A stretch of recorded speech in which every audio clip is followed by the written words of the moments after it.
చాలా రోజుల తర్వాత ట్రైన్ జర్నీ చేసేసాం. వందే భారత్ ఎక్స్‌ప్రెస్‌లో వైజాగ్ టు విజయవాడ వరకు. యాక్చువల్‌గా మేమైతే వెళ్ళాల్సింది చిత్తూరు. కానీ వైజాగ్ టు విజయవాడ వరకు వెళ్ళి అక్కడ నుంచి మరో ట్రైన్‌లో చిత్తూరు వెళ్తాం. నేను, వెంకీ, షర్మి చాలా ఎంజాయ్ చేసాం ట్రైన్‌లో అయితే. ఇదే ఫస్ట్ టైం కదా వందే భారత్ ఎక్స్‌ప్రెస్ ఎక్కడం. So water bottle, news paper తీసేసుకున్నాం సిన్సియర్‌గా. ఓసారి ట్రైన్‌కి కూడా వీడియో తీసేసి కృష్ణానదిని దాటుకుంటూ విజయవాడలో దిగి వేరే ట్రైన్ తీసుకుని చిత్తూరు అన్నయ్య వాళ్ళ ఇంటికి వచ్చేసాం.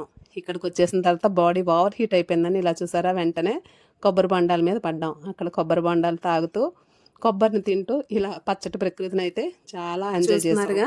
అరటి తోటల్లో అరటి గెలనే ఎంత పెద్ద పెద్దవో. సో ఇలా పచ్చటి ప్రకృతి అయితే మనకు సిటీలో కాస్త తక్కువగానే కనిపిస్తుంది. అందుకనే పల్లెటూర్లు దేశానికి పట్టుకొమ్మలు అన్నారు, అవునా కాదా? సో ఇంకా చూసారా మా అమ్మాయి ఎంత ఆబగా కొబ్బరి తినేస్తుందో. ఇది కంద అంటారు.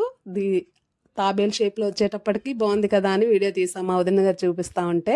చిత్తూరు స్పెషల్ మా వదిన గారు వండిన పప్పు, తోటకూర, వెజ్ కర్రీ, అప్పడం, పచ్చడితో పాటుగా హ్యాపీగా భోంచేసేసాము. అసలు నేను చిత్తూరు అన్నయ్య వాళ్ళ ఇంటికి ఎందుకు వచ్చాం ఏంటి అనేది ముందు వీడియోలో చూపిస్తాను. Thank you.